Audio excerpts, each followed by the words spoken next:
Bom dia, pessoal da quinta fase do curso de Medicina da UFSC de Florianópolis, no primeiro semestre de 2025. Eu sou o professor Fabrício Neves. Vamos aqui comentar a nossa segunda prova. Na nossa questão 1, temos uma paciente feminina de 40 anos, com uma alteração na ausculta cardíaca, um sopro. Vamos identificar qual é a lesão mais provável. Olha, vamos ver as informações aqui. Temos um sopro diastólico, um sopro diastólico. O sopro diastólico mais audível onde?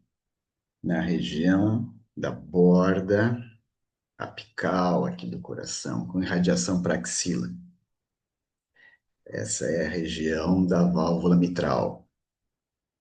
A válvula mitral está com circulação de sangue durante a diástole. Se esse sopro é diastólico, né, está ocorrendo durante o período de fluxo normal de sangue nessa válvula, né? Então não é por insuficiência, é por estenose, né, por estreitamento. Então, a resposta certa aqui é uma estenose mitral, né? O legal do sopro é que é bem lógico de se raciocinar, não é? É um bom treino para o raciocínio. Questão 2. Temos aqui uma outra paciente feminina de 75 anos. Atendida no ambulatório, uma ausculta cardíaca com 3 tempos, tem uma terceira bulha. Olha, uma senhora de 75 anos com uma terceira bulha está com uma insuficiência cardíaca, né? Tem mais algumas alterações, também tem um sopro protodiastólico. Ok, ela tem uma cardiopatia com insuficiência cardíaca, tem vários sinais disso. Mas a pergunta é a seguinte: qual alternativa abaixo, na descrição de um ecocardiograma, indica que a valvopatia que ela tem é grave e que devemos considerar a cirurgia cardíaca de troca valvar? Olha, a clínica já estava sugerindo, né? Que a valvopatia é grave e que exige troca, porque ela tem uma clínica típica de insuficiência cardíaca. É isso que indica que a lesão valvar é grave, está causando dano, né, funcional ao coração. Tá? Então, no ecocardiograma, a lógica é a mesma. Né? O que indica que a valvopatia é grave e exige troca é a fração de ejeção do ventrículo esquerdo reduzida. Né? Outros detalhes não são tão relevantes para nós, né? Vamos lá. 3. Ainda estamos na área da saúde do coração, na cardiologia.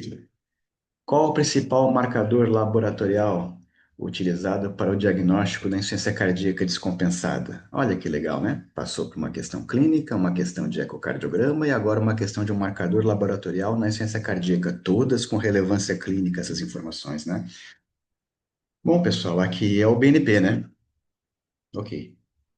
4. Agora vamos para tratamento. Olha que legal. Muita lógica aqui, né? Tratamento não farmacológico na ciência cardíaca estável. Qual é a medida importante? É a dieta hipossódica, né? Entrar sódio vai aumentar o volume intravascular, vai atrapalhar o nosso paciente que tem uma insuficiência cardíaca, né? Que está compensadinha, né? Um dos motivos de chegar um paciente em edema agudo de pulmão no fim de semana, no domingo, é a feijoada do sábado, né?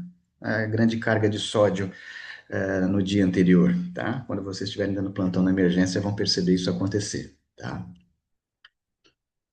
Não tem mais pergunta de terapia aqui, mas para tirar esse paciente do edema agudo de pulmão lá, depois da sobrecarga de sódio, vocês vão usar o quê? Furosemida, né? Para jogar sódio para fora, né? Sódio e volume. Né? Tudo tem lógica, né? Que legal.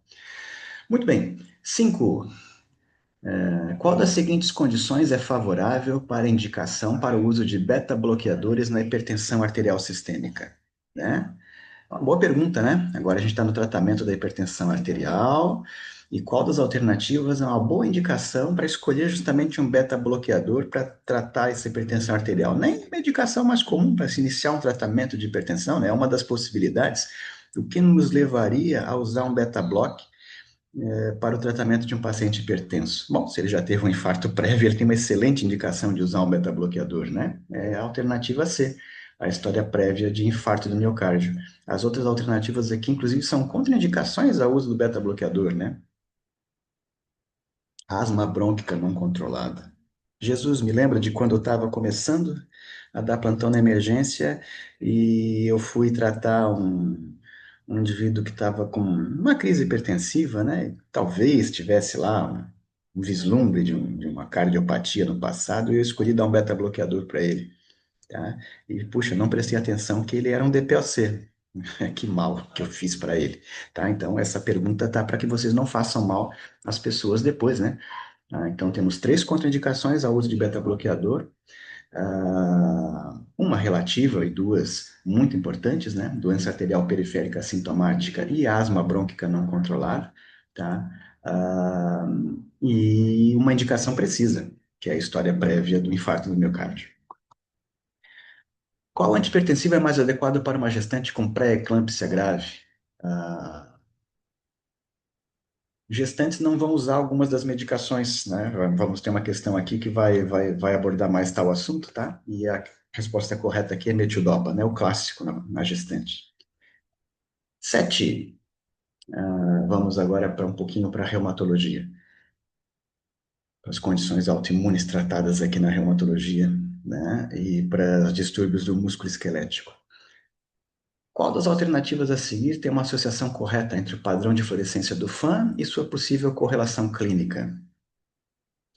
FAM positivo talvez seja a questão mais importante para o clínico geral conhecer aqui da autoimunidade na reumatologia, né? Quando valorizar um FAM positivo e seguir na investigação, quando perceber que ele é um achado não relevante do ponto de vista patológico, né? Então, essa questão tem uma grande importância clínica, tá? Ah, na imunofluorescência, né? A gotinha aqui do soro do paciente contendo anticorpos, e certamente alguns autoanticorpos vão se fixar na lâmina com tecido celular humano. E depois a gotinha do anticorpo anti-anticorpo com fluoresceína, né, que faz como se fosse uma revelação, né, vai tornar fluorescente as estruturas onde houve fixação dos autoanticorpos do soro do paciente testado. Então, se é o núcleo que fica homogêneo, o exame vem com FAM, com padrão nuclear, né? Você sabe que em FAM, o nome FAM, fator antinuclear, é só pela questão histórica, né? Nós estamos pesquisando anticorpos contra antígenos da célula inteira, não só do núcleo, né? Mas o nome FAM é tão tradicional que ainda fica. Então, FAM nuclear, apesar de parecer uma redundância, tá? É o FAM com padrão nuclear e de que padrão? Dentro do núcleo homogêneo, todo núcleo fluorescente geralmente está associado ao anti-DNA, né? Um núcleo que não está em fase de divisão, não está organizado em cromossomos, o DNA está ali homogeneamente difuso, né, por todo o núcleo. Então, fã homogêneo me sugere a presença do anti-DNA. Um fã homogêneo não deve ser desprezado, mesmo que em título baixo, porque o anti-DNA está associado com certa especificidade ao lúpus eritematoso sistêmico. O fã centromérico, anticorpo anticentrômero, né, está associado especificamente a esse padrão. E aqui nós temos uma associação entre as alternativas, uma que, né, foi tratada na aula de lúpus, certamente, né?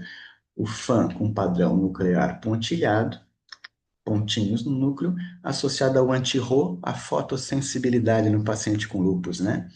Então, o FAM com esse padrão nuclear pontilhado, que às vezes pode passar meio que despercebido por um clínico um pouco desatento, numa paciente jovem, né, que tem a lesão cutânea, ele deve ser valorizado, né, como sugestivo do diagnóstico de lúpus aqui.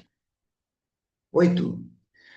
Ah, uma paciente feminina, 23 anos, admitida com quadro de petequias de membros inferiores. Percebam que aqui nós temos a reumato e a hemato, né? A autoimunidade aqui presente é uma possibilidade, mas não só autoimunidade, né? O paciente pode ter aqui uma plaquetopenia associada a uma leucemia, né? Um comprometimento da medula, né? Reumato e hemato. Tem sempre uma transição forte entre essas duas áreas, tá? Uma paciente feminina admitida com quadro de petecas de membros inferiores e metrorragia, um sangramento ativo, hein? Iniciado há 7 dias, com piora nas últimas 24 horas. Então, a paciente veio à emergência porque está ruim, né? Estava sangrando, piorou muito nas últimas 24 horas, está toda pintadinha em membros inferiores.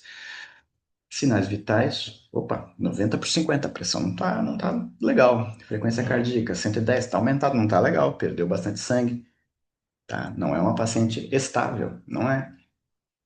Exames iniciais mostram, olha, nem precisava muito, mas ainda se dá o diagnóstico aqui. FAM em alto título, nuclear, pontilhado grosso, anti-SM positivo, você já sabe que é lúpus, então. Tá um lúpus com plaquetopenia. As plaquetas estão lá, 3.000 plaquetas por milímetro cúbico por ml, uma plaquetopenia grave com sangramento ativo, paciente instável.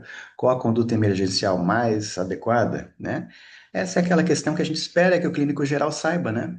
No paciente que está em risco de morte, que é o caso, tá? Ah, por um fenômeno autoimune, né? E o diagnóstico aqui foi dado também, né? A conduta é fazer a imunossupressão o mais rápido possível, né? Para tirar o paciente do perigo de morte rápido, né? Então a conduta aqui é a pulsoterapia com metilprednisolona, 1 grama por dia. As outras alternativas não dão uma resposta rápida como a dose bem alta de corticoide, a pulsoterapia. Então, o clínico deve saber quando indicar e como fazer a pulsoterapia com corticoides, tá? Para a situação de salvar a vida de alguém, né? Esse é o objetivo da formação médica. 9. A alternativa que descreve corretamente um aspecto relacionado ao diagnóstico ou manejo da osteoporose. Então, tem várias frases, vamos ver qual está correta, né? Qual está correta com relação à osteoporose. Exame de escolha para o diagnóstico é a radiografia? Não, né? A densitometria óssea com T-score menor ou igual a 2,5, com lombar ou fêmur, confirma o diagnóstico de osteoporose. É a B. Tá. Ok, essa está evidente. 10. A queixa de dor lombar é bastante prevalente. Qual das situações clínicas de lombalgia dispensa investigação subsequente? É uma excelente pergunta, né? Para o clínico geral, né? Vai ver lombalgia muito. A maioria nem vem buscar o médico, né? A lombalgia é uma queixa tão comum. As pessoas, os pacientes frequentemente a conhecem que não procuram atendimento pela maioria dos casos, né?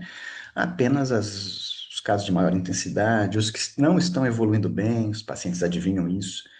Ah, ah, ou uma situação em que há uma necessidade, né? Trabalhista, a maioria nem procura atendimento. Mesmo assim, vocês vão ver bastante lombalgias. E qual lombalgia é aquela que não necessita exame complementar nessa primeira avaliação? É aquela cuja história e exame físico nos indica que o diagnóstico mais provável é uma lombalgia de causa mecânica comum, né?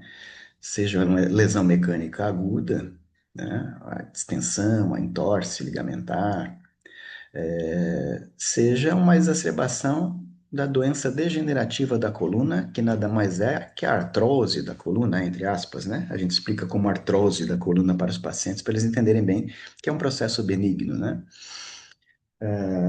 Então, a história que nos sugere isso não indica que na primeira consulta não é necessária a investigação complementar. Ela pode vir a ser necessária numa segunda consulta se a evolução não for favorável, né?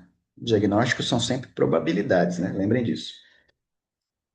Então, nessa primeira consulta, de um paciente que está ali na alternativa B, é um masculino de 37 anos, uma faixa etária jovem, né? Fosse mais velho, eu já teria que investigar, com uma dor lombar há 2 dias, início ainda recente, de moderada intensidade e que alivia parcialmente com o uso de um anti-inflamatório não hormonal, né? Não há sinais de alerta aqui. Não há uma idade maior que indica a necessidade de investigar uma neoplasia, né? Não há uma história pregressa de imunossupressão, de uso de drogas que me faça sugerir a investigação de um processo infeccioso. Não há uma história subaguda, né, de piora progressiva, talvez com emagrecimento, que nos sugira investigar uma doença de base. Não há. Então, tem uma história de uma pessoa saudável, previamente saudável, que no início ainda recente iniciou com uma lombalgia, que está de moderada intensidade, que alivia com medicamento, né? Isso me sugere que, tranquilo, vamos observar a evolução disso por mais alguns dias, né? Vamos tratar sintomaticamente. E se a evolução for de uma melhora progressiva, confirma a ideia de que houve uma lesãozinha que está cicatrizando, né? Se a evolução não for de melhora progressiva, aí não. Aí significa que era um quadro que ainda estava iniciando, mas que vai desenvolver e que merece a investigação para uma doença de base causadora, né? Informação fundamental para o clínico. 11. Assinar a alternativa correta. Novamente, temos algumas alternativas, né, a respeito de espondiloartrite aqui e observar qual é a correta. Deixe-me ver qual é a correta. A artrite reativa acomete frequentemente pessoas idosas. Já começa errado, né? Vai ser mais comum em pessoas jovens.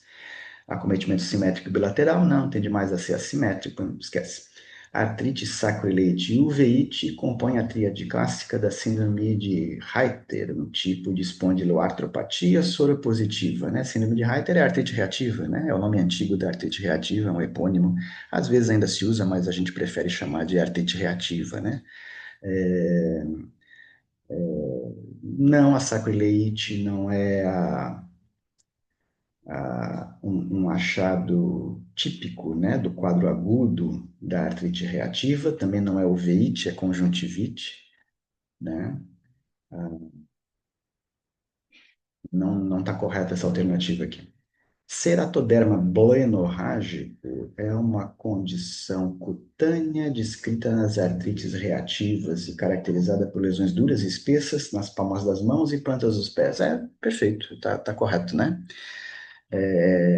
Isso é importante para o clínico, porque esse exantema palmo-plantar, né, aparece em algumas condições e vale o diagnóstico diferencial, né? A psoríase faz isso, a sífilis faz isso, e a artrite reativa faz isso, né? Na forma que se chama classicamente de ceratoderma blenorrágico, né? A artrite reativa, né? Artrite, uretrite, conjuntivite, né? Pode se manifestar também com quadro cutâneo do ceratoderma blenorrágico. A presença de HLA-B27 positivo descarta a artrite reativa? Não, né? Pelo contrário, né? Favorece o diagnóstico, né? O B27 está associado a essas condições em uma parte dos casos, uma boa parte. Ufa, vamos continuar aí. Em relação ao hemograma baixo, questão 12, assinale a alternativa correta. Então, temos um hemograma e algumas possibilidades diagnósticas. Temos um hemograma com uma anemia importante, HB 8,3, hematócrito 22,5, normocítica, normocrômica, com uma leucocitose absurda de 66 mil leucócitos, dos quais 54 mil são blastos. Isso é uma leucemia aguda. Ok. Uma leucemia aguda com algumas alterações acessórias ali, com uma anemia, com uma plaquetopenia, a medula está toda comprometida, né? Ok. Bom reconhecer uma leucemia quando virem na emergência, assim. 13. Temos aí um paciente masculino de 35 anos, previamente rígido, com linfonodomegalia cervical direita, há cerca de 3 meses. Uma linfonodomegalia aqui à direita. Há 3 meses. 3 meses de uma linfonodomegalia já não é legal. Já tem um tempo razoável aí, né? Deveria ter resolvido se fosse um processo reacional qualquer, infeccioso ou pós-infeccioso. Com 4 centímetros de diâmetro, mal também, grande. Tem vários sintomas aqui típicos, né? E o diagnóstico é o mais provável, é o linfoma, né? É o linfoma de Hodgkin aqui, tá? É o diagnóstico mais provável. 14. Um jovem de 19 anos é admitido no pronto-socorro com queixa de dor forte, de forte intensidade em membro inferior, com início a 12 horas. Dor em membro inferior, né? O reumato ia querer entender mais a localização dessa dor. Tá uma dor meio difusa, né? Membro inferior estranho. Sem alívio com analgésicos. Episódios semelhantes desde a infância. No exame físico, palidez cutânea e mucosa, icterícia e taquicardia. O quadro clínico descreve né, um paciente que deve estar anêmico, estando ictérico, deve ser uma anemia hemolítica, né? O baço não é palpável, isso é uma anemia falciforme, né? Pronto. Na prova de hemato, certamente é uma anemia falciforme, tá? Na emergência, é claro, né? A gente vai considerar outras hipóteses diagnósticas, mas o quadro clínico está muito bem descrito aqui, né? Ah, numere a coluna 1 com a coluna 2, de acordo com os exames complementares aqui para as anemias hemolíticas, né? Olha, pessoal, o teste de Coombs, claro, se refere à anemia hemolítica autoimune, né? O teste de Coombs é uma pesquisa de autoanticorpos. A eletroforese de hemoglobina está pesquisando diferentes moléculas da hemoglobina, né? Tem a ver, então, com anemia em que a alteração da proteína da hemoglobina é anemia falciforme. E a curva de fragilidade osmótica tem a ver, claro, com a fragilidade da membrana plasmática da hemácia. Isso tem a ver com a esferocitose hereditária, né? Então, são 3 exames diferentes para 3 possibilidades diagnósticas diferentes. No caso anterior, em que o menino tinha um quadro clínico sugestivo, né, de anemia falciforme, a confirmação diagnóstica viria, claro, com a eletroforese de hemoglobina, né? Tem lógica na associação das perguntas aqui. Em relação à policitemia vera, assinale a VOF e a sequência correta. Evento trombótico pode ser a primeira manifestação clínica da doença? Pode, né? É uma doença com potencial protrombótico. Poucos casos são devidos a mutações genéticas em JAK2, JAK. já que está fortemente associada à policitemia, né? Então, essa é falsa. Prurido intenso pós-banho quente, é típico. Sangrias terapêuticas e hidroxiureia são opções terapêuticas, sim, né? O paciente está com policitemia, é aquela situação em que a sangria ajuda, né? Aquela técnica antiga da medicina fazia sentido para algumas doenças, assim, não para todas, claro, né? Como se fazia antigamente, mas para algumas sim, né? Algumas pessoas melhoravam. Ah, quem tinha policitemia ia melhorar com uma sangria. Mas essa é uma doença rara, né? Assinale a afirmativa correta sobre bronquiectasias. Essa é uma boa pergunta, né? Da parte da pneumo, né? Bronquiectasias, uma condição relativamente comum, pneumopatas crônicos, são condições comuns, né? Prevalentes. Ah, a correta aqui é a alternativa C, né? A azitromicina está indicada para diminuir a frequência das exacerbações. O uso do macrolídeo atualmente é indicado, né, no nosso paciente que tem exacerbações, né, de broncoinfecção frequentes, sendo portador de bronquiectasias. As outras estão erradas, né? Fisioterapia está recomendada apenas na baixa função pulmonar? Não, né? Terapia não farmacológica está geralmente indicada precocemente. Coleta de culturas deve ser mensal? Não, em princípio isso não é necessário. E a espirometria não é o exame para o diagnóstico. Em relação aos derrames pleurais, também é correta, né? Essa é clássica e simples também, né? São os critériozinhos de derrames pleurais. Ah, deixa eu ver qual que é a correta aqui. Exsudato apresenta a relação da dosagem proteína líquido-sangue maior que 0,5. É isso, né? 0,5 é exsudato. As outras estão erradas, né? As outras são sempre o contrário, sugerindo um transsudato quando deveria ser um exsudato. 19. Sobre a apneia obstrutiva do sono. Também, assinale a correta. Vamos ver as alternativas. A prevalência da apneia obstrutiva do sono associa-se às doenças cardiovasculares, né? É um fator de risco associado a doenças cardiovasculares, né? Frequentemente esquecido, né? Vale a pena considerar nos pacientes em que a gente suspeita da apneia obstrutiva do sono, né? E as outras alternativas são erradas, até nos ajudam a lembrar, né, do perfil típico desse paciente, né? Mais comum em pacientes masculinos, né? Com circunferência abdominal elevada, particularmente cervical também. Ok. No modelo motivacional para a cessação do tabagismo, qual das opções se associa com o estágio pré-contemplativo? Pré-contemplativo é quando o paciente não se tocou ainda, né? Pré-contemplativo, ainda não contemplou, né, que fumar faz mal. Então, é o nosso paciente lá da alternativa D ali, que não considera a possibilidade de parar de fumar, né? As outras já indicam que o paciente, pelo menos, se tocou de que fumar é mal e ele deveria parar. Ah, outra de derrame pleural, qual é associada ao derrame pleural exudativo? Bom, exudativo, inflamação, das alternativas que estão ali, só a neoplasia, né? ICC, cirrose, síndrome nefrótica, claro, são transsudatos, não são exudatos. Qual a base do plano de tratamento do tabagismo? A base, para todos, abordagem comportamental. Se a pessoa não se tocou de que fumar faz mal e que ela deveria parar, não há milagre que faça a cessação do tabagismo. A lesão inicial da aterosclerose visível ao exame físico é caracterizada por lesão inicial da aterosclerose, né? Essa é clássica também, né? São as estrias lipídicas com os macrófagos espumosos, né? É ter os depósitos lá de gordura e os macrófagos trabalhando ali em volta, tentando eliminar aquilo, inflamando e começando o processo de aterosclerose. As outras alterações aqui são tardias, né? Placas fibrosas, trombos organizados, tudo isso é alteração tardia.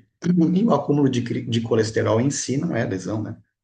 A lesão tecidual é a célula trabalhando ali em volta e começando o processo inflamatório que vai evoluir. Em relação ao adenocarcinoma pulmonar, assinale a alternativa correta. O adenocarcinoma, é aquele que não está associado ao tabagismo. Existe isso, né? Claro. Então, é o subtipo mais comum em não fumantes, o adenocarcinoma. Alternativa B. Sobre a codeína, assinale a alternativa incorreta. Incorreta está aqui em maiúscula para a gente não se enganar. É incorreta. Temos três verdadeiras e uma falsa. A alternativa falsa aqui é, deixe-me ler, agonista parcial e é considerado um opioide fraco, correto. Metabolizadores ultra rápidos para CYP apresentam aumento nos efeitos adversos. Né? Metaboliza lá a codeína, vai virar o composto ativo mais rapidamente, vai dar mais sonolência e tal. Não possui interações com inibidores de CYP, o contrário, né? Tem. Pronto, é a C. A D é interessante, a gente, poxa, frequentemente não valoriza muito isso na clínica, esquece disso, né? Pode ter sua eficácia analgésica reduzida em pacientes que fazem uso da fluoxetina, é verdade, e o uso da associação é tão comum, né? Então, o paciente pode ter necessidade de doses um pouquinho mais altas para ter um efeito analgésico. Assinale a alternativa correta. Aqui nós estamos em antihipertensivos, né? São assuntos relacionados lá com a cardiologia também. Hum. Qual é a correta? Sacubitril valsartana representa uma opção terapêutica combinando o inibidor da enzima conversora com o antagonista do receptor AT1. É uma nova medicação, mas não é, né? Não é um inibidor da enzima conversora, aquilo ali. Vamos ver as próximas para eu ter mais certeza disso. Os efeitos farmacológicos do beta-bloqueador de insuficiência cardíaca se manifestam imediatamente? Não. Promovendo rápida melhora da função contrátil? Muito menos. Não está certo. Os inibidores da SGLT2, também chamados de glifosinas, reduzem a absorção de sódio e glicose no túbulo proximal, sendo úteis no tratamento de DCC, porém apenas em pacientes que são diabéticos também. Não apenas, né? Ajuda nos outros também. A espironolactona tem alguma afinidade para os receptores de progesterona e androgênio, portanto, induz efeitos colaterais como ginecomastia, clássico, né? Espironolactona da ginecomastia, isso mesmo. Impotência, vários antihipertensivos atrapalham, né? E a espironolactona também. É isso aí. A correta é a D. 27. Correta, vamos ver também em farmacologia aqui. Tanto os inibidores da ECA como os antagonistas reduzem os níveis circulantes de angiotensina 2. Não, né? Os inibidores sim, os antagonistas não têm a ver com a produção da angiotensina 2. Tanto os inibidores da enzima quanto os antagonistas podem causar hipocalemia. Não, né? Podem causar hipercalemia, né? Os diuréticos podem causar hipocalemia, né? Estão lá espoliando alguns diuréticos, né? Já esses aqui inibem, né, o sistema renina-angiotensina-aldosterona que tende a jogar potássio para fora. Então, o efeito deles é aumentar potássio. Então, a gente tem que ter cuidado com eles no paciente que está com hipercalemia. Os inibidores da ECA são contraindicados para mulheres grávidas. Exatamente. Voltamos àquela questão lá da cardiologia também, que deu metildopa, né? Remédio antigo, que a turma nova não recebe propaganda, né? Do metildopa. Mas na gestante é o que a gente vai usar, né? A gente não vai dar um captopril, um enalapril, uma coisa dessas para gestante grávida, né? Eles são teratogênicos. Então, nessa questão aqui, é a alternativa C. Em relação aos diuréticos tiazídicos, assinale a correta. A correta aqui, a C, pode causar hiperuricemia. É uma questão da farmaco que puxa para reumato também, né? É, não é uma contraindicação absoluta em quem tem gota, né? Mas usar um tiazídico atrapalha o controle, né? Vai deixar mais difícil ajustar o nível de ácido úrico do paciente. 29. Ciência cardíaca esquerda, pressão arterial média normal e C estabilizada. O paciente ainda não está medicado. Como espera que sejam os parâmetros? Fisiologia. É bom entender como as doenças funcionam, né? A gente vai se enganar menos com propaganda daí se a gente entender como as doenças funcionam, tá? Pré-carga na ciência cardíaca aumentada, pressão de enchimento circulatório, então, aumentada também, né? Atividade simpática aumentada, né? Por isso que o beta-bloqueador tem utilidade, né? No controle da atividade simpática aqui. Então, a alternativa correta D. São características do tromboembolismo pulmonar a cintilografia de ventilação-perfusão. Então, essa foi uma pergunta também da fisiologia, né? Que puxa para pneuma agora. TEP e cintilografia. Bom, a gente consegue imaginar, né? Trombos na circulação tem áreas sem circulação sanguínea que estão tendo ventilação. Então, tem ventilação sem perfusão. Áreas com ventilação perfusada, mas com ausência de perfusão, né? Alternativa C. 31.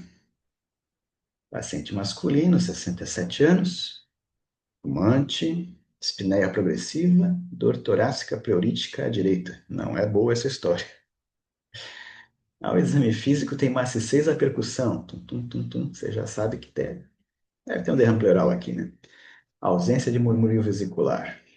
Pneumotórax direito. Radiografia mostra velamento do seio costofênico direito, né? Derrame pleural. Qual é o próximo passo? Tóraco-centese diagnóstica. Alternativa C, né?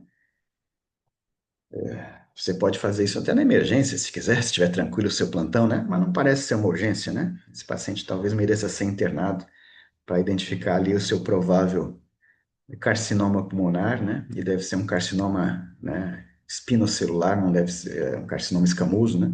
Não deve ser um adenocarcinoma aqui no fumante, né? 32. Na radiologia de tórax, são causas do padrão de consolidação alveolar. Estamos na radiologia na pneumo, né? Consolidação. Pneumonia é, edema é, tuberculose é, asma não é. Consolidação é o preenchimento do espaço aéreo por alguma coisa que pareça, né? Na radiografia, como radiopaco, né? Pode ser líquido, geralmente é líquido, até pode ser sólido também, mas líquido, né? Então, líquido ali, pneumonia está cheio de pus, edema está cheio de transsudato, né? De líquido. Tuberculose, né? Geralmente vai estar cheio de pus também. Na radiologia do tórax, são causas do padrão reticular, exceto, agora em vez de consolidação, é interstício que está infiltrado. Fibrose intersticial, ok. Edema pulmonar, ok, né? Nem sempre vai vazar para o alvéolo, né? Transsudato, ele começa no interstício, ok. Broncopneumonia, não. Broncopneumonia é consolidação, dentro do bronco, espaço aéreo. Então, o exceto aqui é a C, tá? Carcinomatose linfática, né? Via linfática, interstício, padrão reticular. Ah, isso ajuda muito na emergência se dar diagnóstico vendo raio-x, tá? 34. Um homem de 68 anos, atendimento por dor lombar crônica e recente fratura de vértebra lombar. Opa, aqui nós temos uma coisa relativamente séria, né? Fraturou lombar após esforço mínimo, o senhor tem osteoporose. O diagnóstico já está fechado. Ele tem histórico de uso crônico de prednisona para tratar sua doença pulmonar intersticial. Pronto, né? Já sabe de onde veio essa osteoporose também num paciente que hoje em dia não é tão idoso, né? 68 anos. Negativismo, blá blá blá, tem a sua densitometria aqui, que não é péssima, mas já fraturou, então tem osteoporose. Exames laboratoriais, faltando um pouquinho de vitamina D, que é o básico de quase todo mundo. Qual a melhor conduta terapêutica para esse paciente? Claro, é iniciar o tratamento da osteoporose. Ele já fraturou, iniciar tratamento com bisfosfonatos, nem precisava ter densitometria para dizer isso, tá? Além da suplementação de cálcio e vitamina D, óbvio também, né? Não se trata de osteoporose sem dar material de construção do osso, né? Cálcio e vitamina D. 35. Masculina, 22 anos, chega ao pronto-socorro com dor torácica súbita e dispneia. Espero que seja uma coisa benigna, o moço é jovem ainda, né? Tem uma boa chance. Pronto-socorro com dor torácica súbita e dispneia, sem sintomas prévios. Uma coisa aguda. O raio-x mostra um pneumotórax à esquerda. Provavelmente é um cara altão e magrão, né, que é o típico de ter um pneumotórax espontâneo. Ele relata episódio semelhante há 6 meses, tratado com drenagem, pneumotórax espontâneo. Fechou, né? A história é muito compatível, já é o segundo episódio agora. Qual é a conduta definitiva recomendada? Pô, conduta definitiva é resolver o problema, né? Então, a videotoracoscopia com pleurodese. Esse cara vai para a cirurgia torácica, tá bom? A gente na emergência até vai drenar, né, para aliviar o sintoma do paciente, pode ser, né? Mas isso não é tratamento definitivo, né? Fechou. 35 perguntas, todas têm lá sua relevância clínica importante, tá? E, em princípio, não temos aí muita dúvida nas alternativas. Tendo dúvidas e discussões aí, queiram trocar ideias a respeito, por favor, aí vocês encaminhem através do representante da turma para facilitar a centralização e da comunicação, para mim fica mais fácil, né? Que aí eu consigo prestar atenção na mensagem, né? Muitas mensagens ao mesmo tempo, eu já me atrapalho hoje em dia, tá? Então centralizem através do representante, eu vejo, troco ideias, vou divulgar o resultado com as notas agora. Posso me equivocar em alguma correção, em alguma contagem, então se tiver alguma dúvida aí a respeito do cálculo da nota também, podem comentar. E nos vemos aí na semana que vem, na aula de quarta-feira, tá? Se Deus quiser, estaremos lá. Um abraço a todos aí e uma boa semana.